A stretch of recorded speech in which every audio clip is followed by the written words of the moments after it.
Welcome back to Tiny Little Victories. This is the year 2023. I'm so excited you're back. And guess what? This is episode 5 of Tiny Little Victories. Episode 5. And I am so psyched because we are going to be talking to Philip Hordijk, who lives in New York City. I'm going to phone him into this podcast shortly.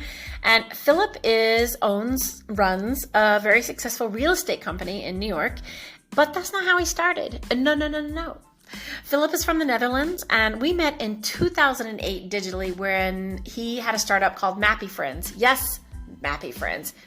You know, this guy, he really wanted to make this work. It wasn't the best idea, but there were a lot of ideas running around there in 2007, 2008 in the Netherlands that were all geared around location-based technology, location-based social networks, and sort of in real life type applications. But over time, you learn what works and what doesn't work. So Philip has some great stories to talk about how he got to the point where he realized that Mappy Friends wasn't going to work, but also where he really wanted to be, which is very interesting how he got to that where he is now. It took about 10 years to make that shift to the successful real estate company that he now runs in New York City. So stay tuned and we will talk to Philip after this beautiful interlude of music.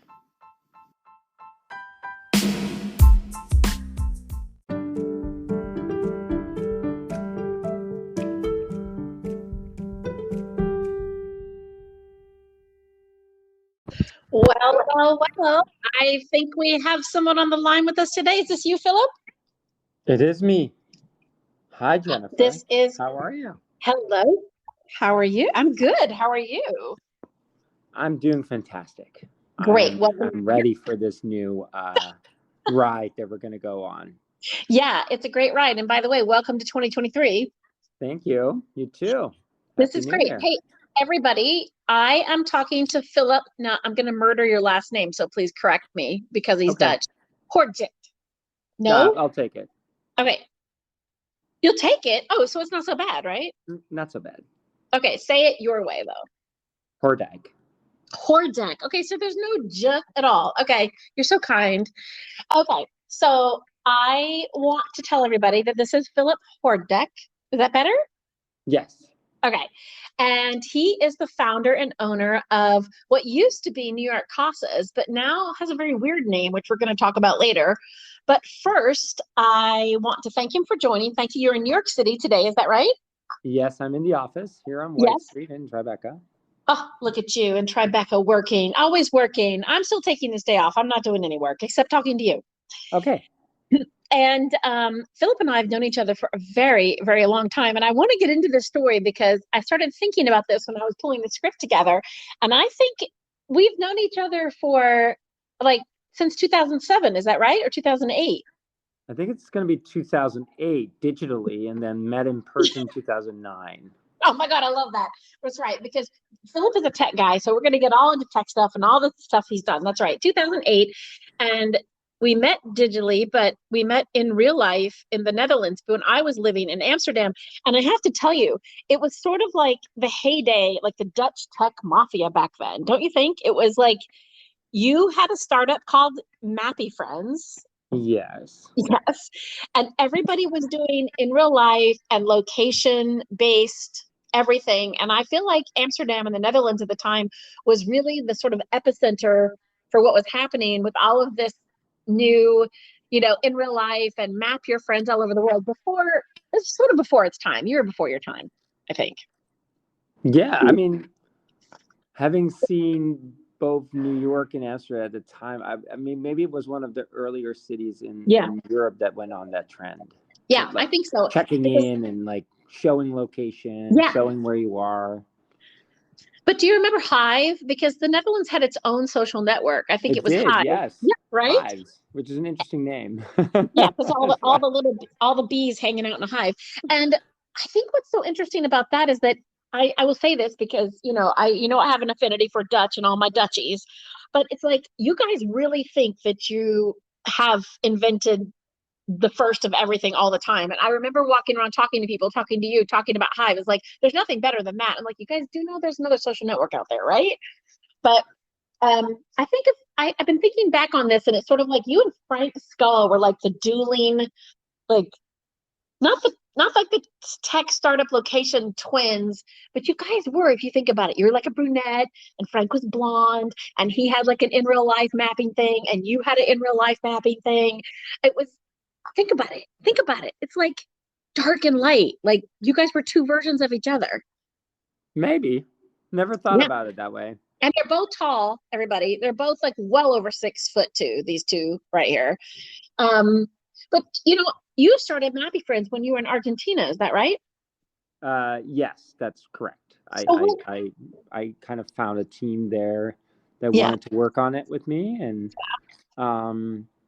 for better or for worse, it took a long time, but we did get it out. You did get it out, and I remember thinking like, this guy is like so convinced and believes and has so much passion and energy for what he's doing. I sure hope this thing works. I had an awful time in Argentina. I had a great time. Why was it a great time? But it took until I relocated myself to New York for like 6 months that I was like, maybe I should test this. Maybe I should come out of my head for a while and stop following strangers on Twitter for half an hour a day.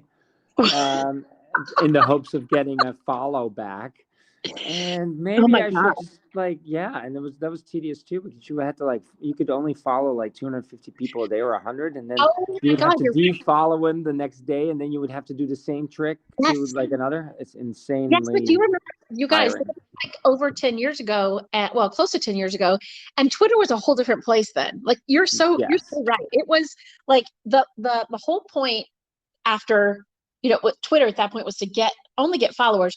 And there was nobody of note on there that wasn't technology people. It was all technology people, right? It was all startups. It was all. Yeah, until that actor decided that he needed 1 million followers and made it a bet, right? Exactly. Yeah. And now it's polluted with actors tooting their horns and all the other crap that's going on there. We can come back to Twitter later, but you are so right. That I remember thinking about like, what is the point of Twitter? Like, why are we here? Just to struggle to get people to follow you. And then what does it do for you? It just basically makes you feel good. Yeah. I mean, Instagram knows. They were like, oh, we could do this with images and it works 10 times better. Yeah. Oh my God, that's so true. And images do work 10 times better because most people are stupid and they can't read. And I think people don't want to read. But you talk about spending like 30 minutes of your time on Twitter while you're building that startup. And I remember you and I having a very brief conversation when you were talking about Mappy Friends. And I think I said, I don't think that's going to work so great. And you're like, yes, it's definitely going to work. And I love it that you chose to go into the real world and test this theory, because in real life, at that time, I don't think people were really testing things. They're like, oh, we have 100 beta users. Oh, we have 1,000 beta users. Isn't it great? But the reality is how are people really going to use it? Is it going to fit into their lives? Does it make sense? Do we need to know where everybody is? And of course, now we've got a word for it, doxing, which we can't do. So it's kind of. It holds up until today. Like I hear so many ideas and things. I'm like, okay, great. And they're telling me, yeah, so then they get to this page and they do this and they do this and they do this. And I answer them, that sounds lovely, but how the hell did they get to this page to begin with? Like, why are they here? And they look at me like I'm asking them a stupid question. And it takes about 30 seconds. And then they come to realize that they don't have an answer and that, that the stupid is on them. Yeah, but exactly. That's such a good point. The stupid is on them, because I don't think that there's like a totally, like a connect between how people use technology, how we started, at that point in time when we were creating all of these ways to connect people to see them on a map. And even if you think about it today, you're thinking like, do we really need all of this? Are we really connected with people? Or is it literally just like putting all our marbles in the back pocket just in case we might need this person, or we like knowing that we have these people following us or people listening to us? But, it's very hard to even keep up with more than maybe a handful of people, because you go away, you have life, you feed your kids, you walk your dog, you come back, and it's like by this point, you've missed thousands and hundreds of, tweets. So I kind of feel like we've made a chore for ourselves. It's more work than what people intended it to be. It is more work than fun. Yeah. Period. We don't have to do it, do we? I mean, like okay, so you started this business, Mappy Friends, and then you decided not to continue with Mappy Friends, but you went to New York. You wanted to make it big and you go to New York and you're in real estate. Now you own a very big, like a real estate company, and you did a big pivot, right, from technology. But has technology followed you into this new job, into this new company that you founded? Were you still able to use pieces of technology that you believed in as an early adopter in what you're doing now? Well, technology is definitely part of that because it allowed me to connect the dots between three things: real estate in New York, Okay. international and languages, and Google, right? And like knowing that Google AdWords is a thing, Okay. and people search online, and like that was literally how I started this real estate company, creating content in a different language on New York City real estate. Okay. I love that it all comes back to Google, because you're right. It is all about AdWords and connecting people. And so what was that journey like for you? You went to New York with, I want to say, like very few pennies in your backpack, right? And what gave you the idea? Why did you think we needed to have a real estate company in all these multiple languages? Like what market did you think you were serving? Well, originally, I focused on Latin America for myself since I speak those languages, and my wife is from Brazil. Mm-hmm. But that grew into more languages and more countries, and I think that website is in 25 languages right now. Whoa. But are those manually translated, or did AI do that for you? No. That was at the time manually translated. Okay. Wow. Because, and I also decided that I think the guy that was doing my website, he said, why don't we do a WordPress? I was like, no, that's what everybody else does. That's not what we're going to do. We are going to do it from scratch, from this Twitter again. And I forced him to like manually code. First it was I think HTML, then PHP, or the other way around, and it was a ton of work, but it did get us on number one on Google in 2 or 3 languages, which to this day has been good. And that's incredible. Like, yeah, because my premise was, well, if everybody's doing it, how are you going to compete? So let's do it a different way, and hopefully we'll stand out in the crowd a little bit. So I love that about you. Worked out. I do love that about you. I do think that most of I would describe, if I had to use one word to describe you, it'd be perseverance. Because I think that your mentality is, if everybody's doing it this way, I definitely don't effing want to do it that way. I mean, that's part of who you are, right? Your personality is like, I don't want to do what everybody else is doing. And do you think that because you do things that way, it's made things harder for you, or it's made the outcome better for you? Well, I'm starting to get a taste of the outcome, so it's exciting times now. So, but what's the time frame there to go from this manual coding to get to where you were starting out to where you are now? Like, is that 5 years? 10 years. 10 years. Okay, a decade. A decade, yes. Yeah. But also decade of 100x, right? So revenue 100x. Yeah, that's amazing. Yeah. So, not that means that's not profit, right? And I think we do need to reconcile that. We've lived an era of profits. Who needs them? Yeah. I'm like, we all do at some point in time.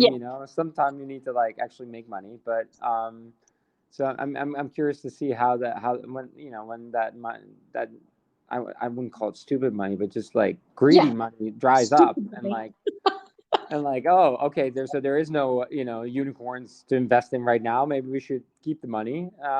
Then people are and you see that with companies like WeWork or Compass, one of my competitors. Like, hey, it's been great. You've done a great job in scaling. Now show me you can make money. And they having a really, really hard time.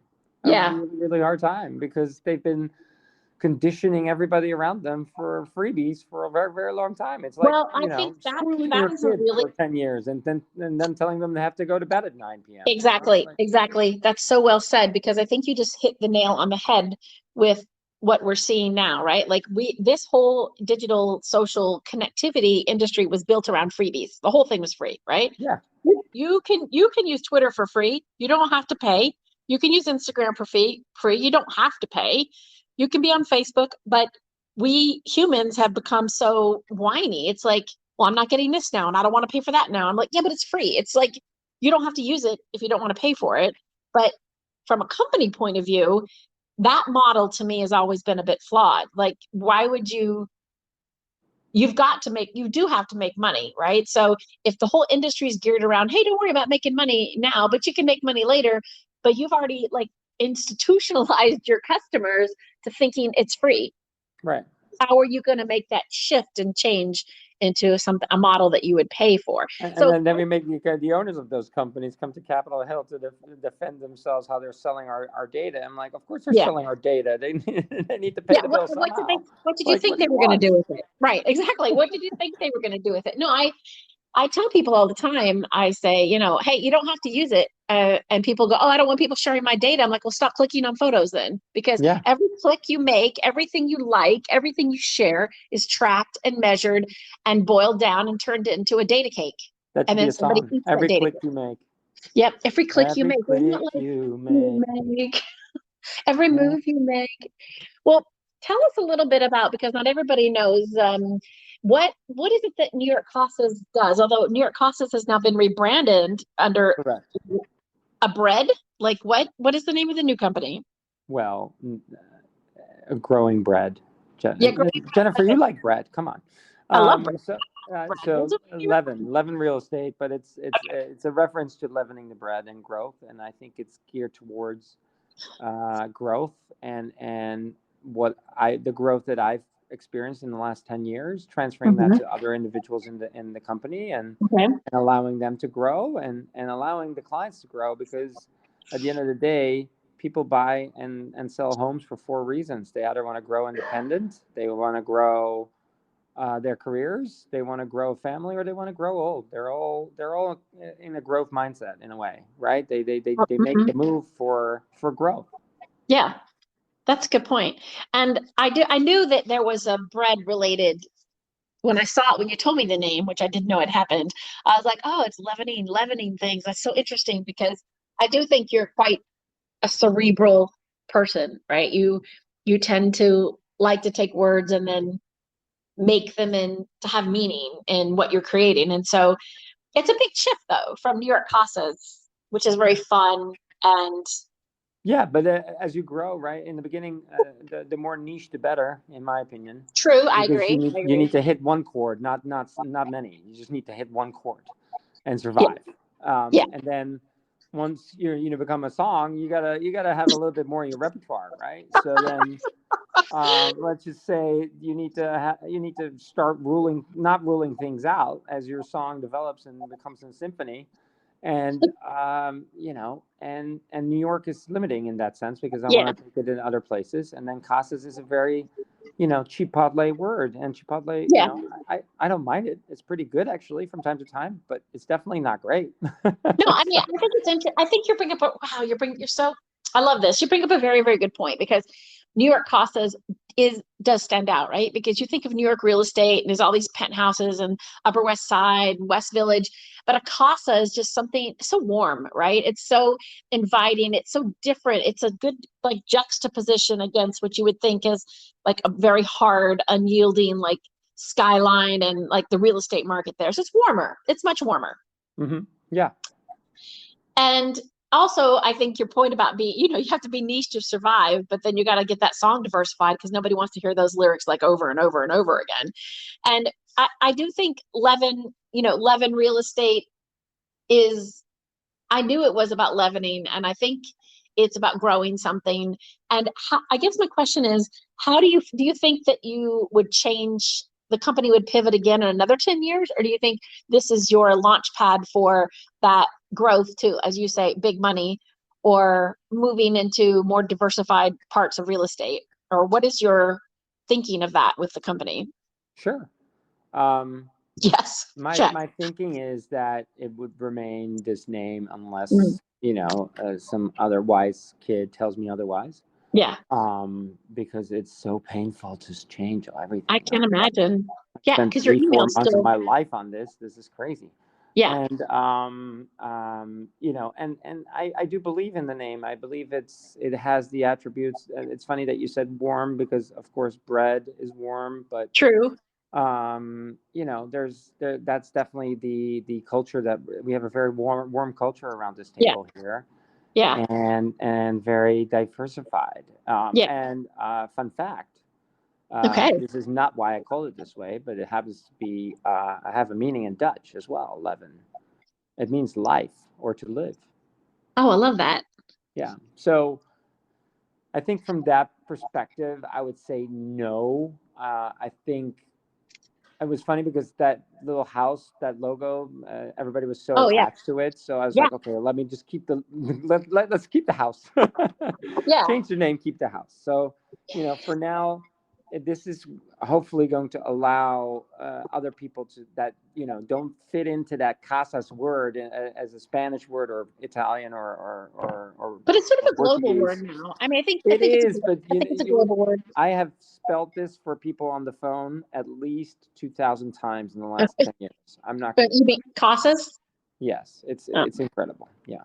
Well, I have to tell you that I'm looking at on my desk right now a coaster from a set of coasters that you gave me many years ago, and on the back is the New York Casas with that iconic logo, which I have to say I'm very, very glad you kept, because I can see where people would be attached to it. There's something really beautiful about this building. It is, to me, it's very warm. It's not too tall. It feels like New York, but sitting next to the word casas, to me, really makes it, again, so unique and niche. So I'm really glad that you've kept it, because I feel like I have this vintage coaster now, because nobody else is going to be having New York Casas coasters. That's right. Yeah. No, the price doubled for sure. Yeah, I love that. I hope nobody comes in here, breaks them or steals them. I love it. Well, yeah, keep them out of the sun too. Oh, it's on my desk every day. I put it there to put my coffee on it, and I always think of you. So it's a very good gift to give somebody.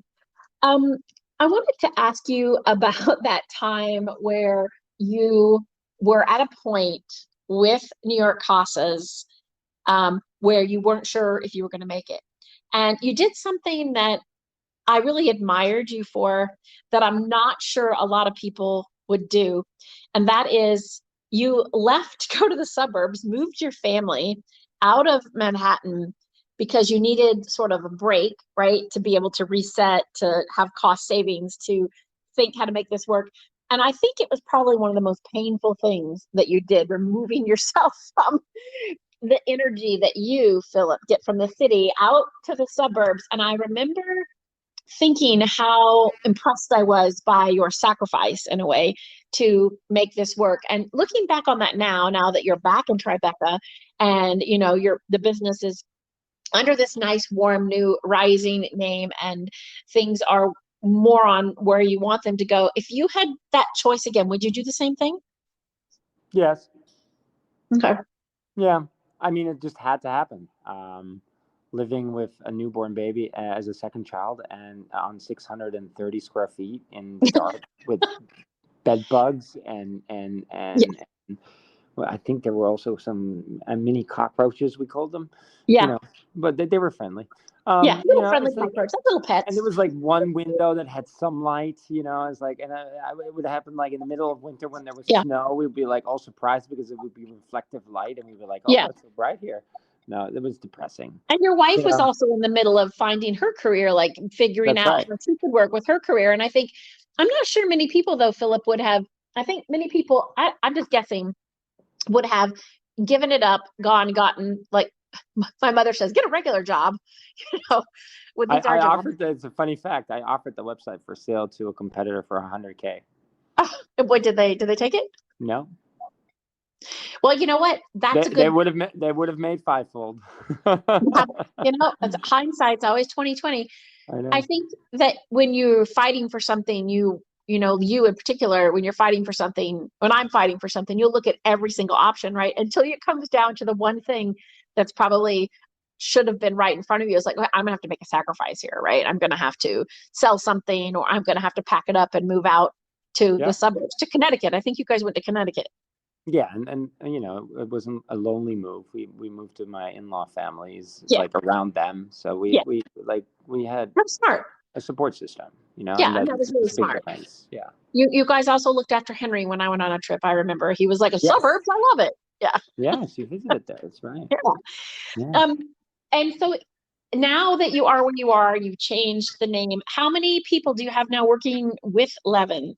What is it, doubled, or where are you at with people? Because I checked the website. So the agent count went down because I wanted to focus on those that really want to grow and are not treating this as a side gig, like a side hustle. Yeah, I like that. And because we, and I personally put in a lot of time and energy, and it needs to be reciprocated.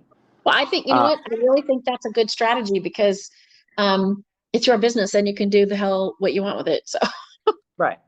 So the big, hairy, audacious goal is to grow to 100 agents that speak 100 languages and sell $100 million in real estate every month. Okay. That's the big, hairy, audacious goal. Okay. We're now at about 15% of that. So what's the timeline there? Like 5 years? Sorry? What are you looking at for timeline? Like 5 years? Yeah, 5 to 10, I would say. But I think the most important part is to keep adding value, right? Yeah. What in my industry, everybody's an independent contractor. Everybody can leave tomorrow, and I'll be sitting at this table by myself, eating a team breakfast for 14. It's like, okay, this is gonna be interesting. Even some Vitello Tornado. Yeah. We have to, as an agency, especially, continuously reinvent ourselves and figure out how we can grow the business of those that are affiliated with us. And as they grow, we grow. So that's the real challenge. And I do feel like we're scratching the surface now, where it can grow and grow very quickly.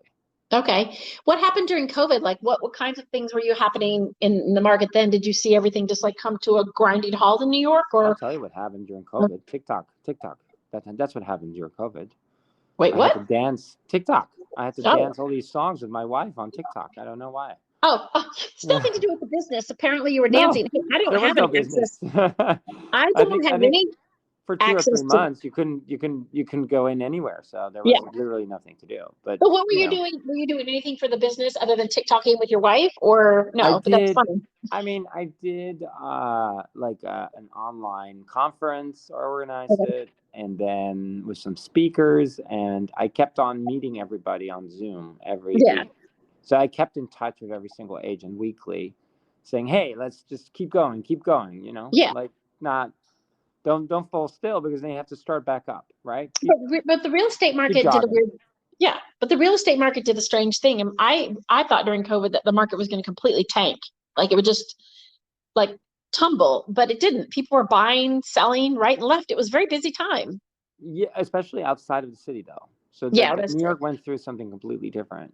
Yeah. Where it kind of fell flat. Then there were a few trades at lower prices, and then it all came roaring back like there was no tomorrow. Because people were leaving, right? Then they've come back. So when did you start to see a turn again? Was it like 2022 or 21? No, December of 2020. December of 2020. Yes, December of 2020. So like whatever you read in the newspaper is always a very well, not true. Dated version of reality. And I agree. So I felt it in November, December of 2020, and then it never stopped. It kept on going and roaring until June of this year, July of this year. And then it just sort of slowed down a little bit. Yeah. And what would you say is the biggest differentiator that Levin Real Estate provides over somebody like a Compass there in Manhattan? Good question. And I would say currently it is our ability to work together, really work together as a team. So we're not competitors of each other because we're small enough that we actually know everybody on the team. And personally, we want to work and help each other succeed, right? That's kind of like an environment differentiator. Then we have a ton of experience on the team combined with a ton of experience in the international space, as in what are the challenges for a foreign buyer or seller? What are the things that they need to know? Like if it's a foreign seller, for example, they have certain tax withholdings, so they want to maybe get it sold before the end of the year because otherwise they have to wait another year for that money. Yeah, I love that. I think those that's kinds of little details that we know that we can easily have a conversation about can make all the difference. Besides speaking the language of the client, and what we're working on right now is to literally take over all of the marketing for our agents if they choose to opt in. That's cool. So sort of like a turnkey marketing solution for them. Correct. If they want to come under, the rising. Literally everything for them. Okay. And they just have to pick up the phone and run with the leads. That's it. That's a great idea. Yeah. Because what our margins are, let's say, thin, because we, offer a lot to the agents, and then to justify a larger split for the company needs to do more, right? So and that is a different model than most of them because they all have to do their own marketing. I think one of my neighbors is a small agency, part of a bigger brand name, and he does all the marketing. Like he's always having a party and there's always this invite, and they're all very, very nice, but it's a lot. Like I think it's a lot, and there's definitely economies of scale to be had there, right? Yeah. Like why is every real estate agent in the world reinventing the wheel? That makes no sense. Yeah. No, I agree. And at the end we finish, I will put your link to the company in the notes and in the link. So if anybody's moving to New York or selling something in New York, they can definitely use Philip and his company for sure. So I want to make sure they get that shout out. And so I have a little pop quiz for you that I thought we could do before we wrap this thing up. And I want ready for this? So I want to say Twitter or no Twitter? No Twitter. No Twitter. Elon Musk or Richard Branson? Elon. Yeah, neither one. Is that what you said? No, Elon. Oh, Elon. Why?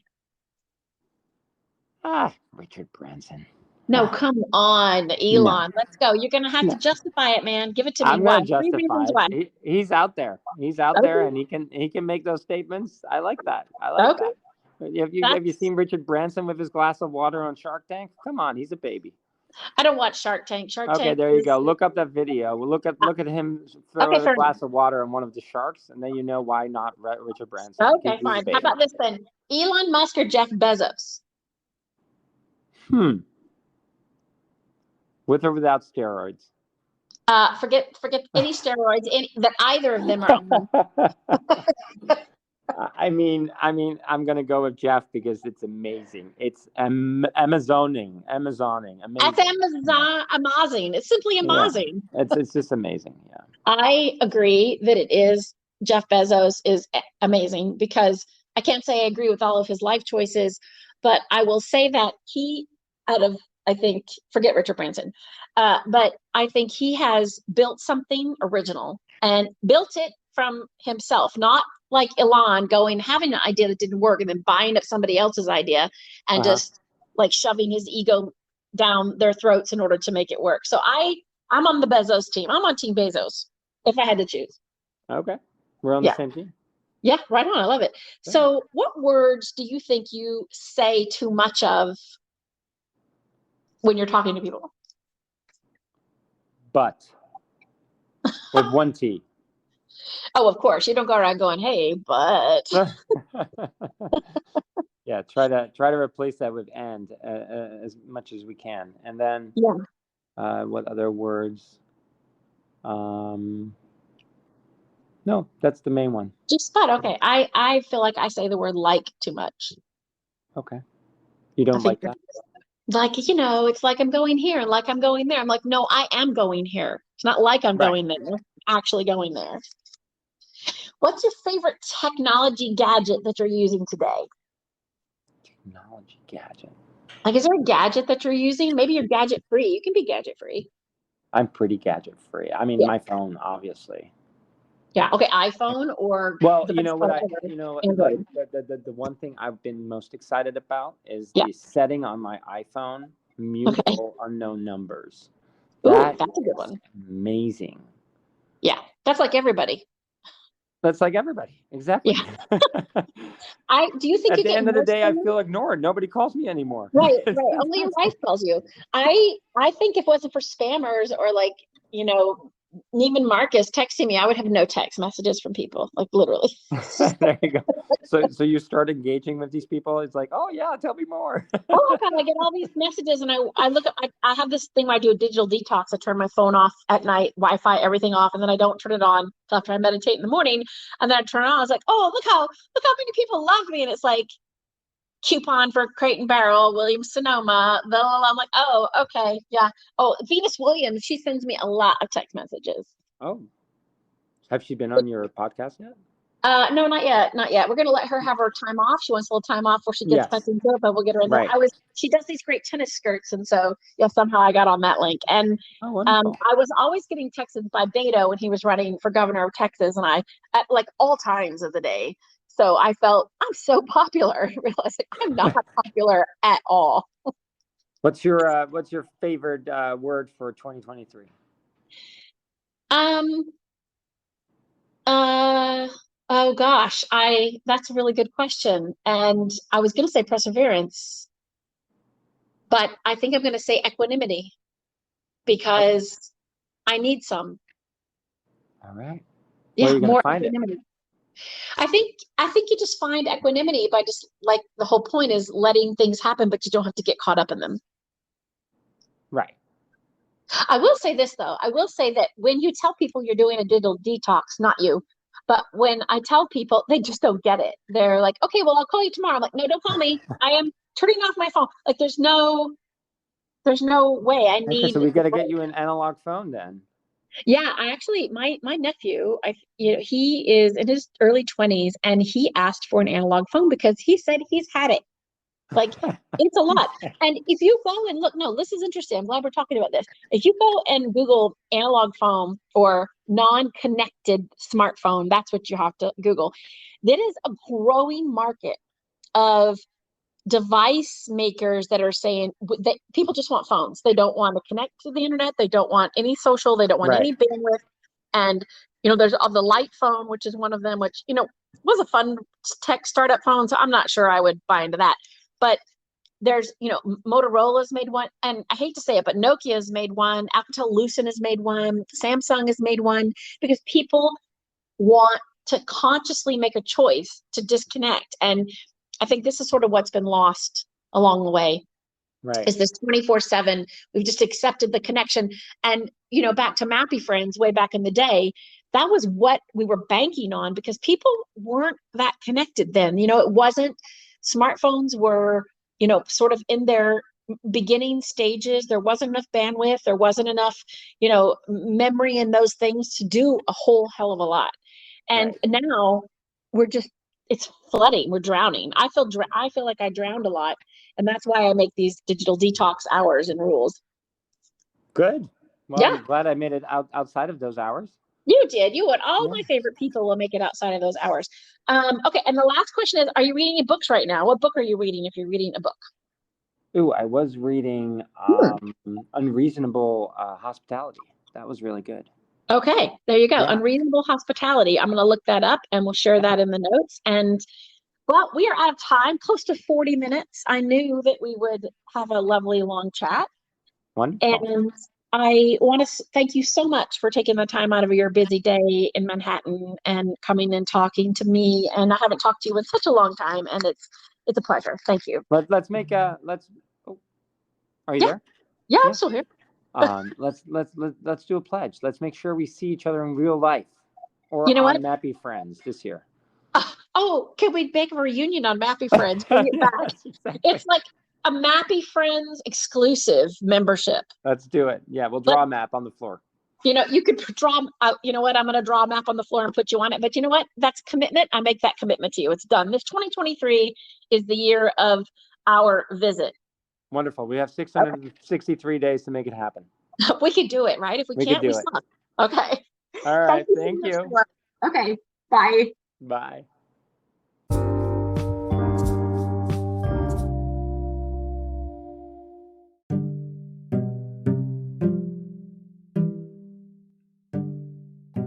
Well, thank you so much for tuning in to episode 5 with Philip.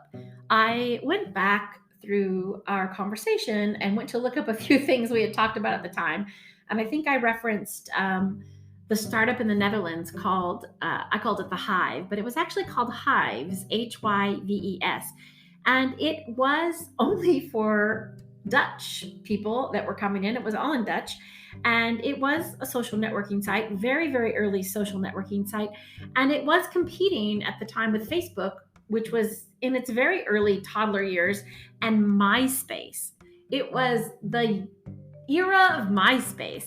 But so it was, I remember when I moved there, when I went to the Netherlands, everyone was like, oh, hives. And I was like, yeah, what is this? Is this like a bee husbandry? Like, what's happening here? So in 2010, it had about 10.3 million accounts on it. And that is roughly 2/3 of the Dutch population. So it was a pretty popular account. But most things can't stand alone today. And the world is increasingly a global one. And I do know that Hives had membership levels where you would have to pay to, be at a gold level or a premium membership, or it would, give you access to different parts of the site. And it lasted until about 2013, where it was discontinued due to the decrease in accounts because of the rise of Facebook.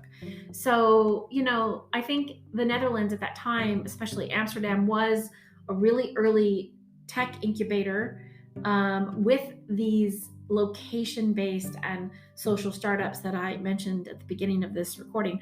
But that's one of the reasons that I had met Philip, was through his startup called Mappy Friends, which was a way to map your friend's location on a social network and see how they moved around. Can you imagine? Like, today, people get so upset over it.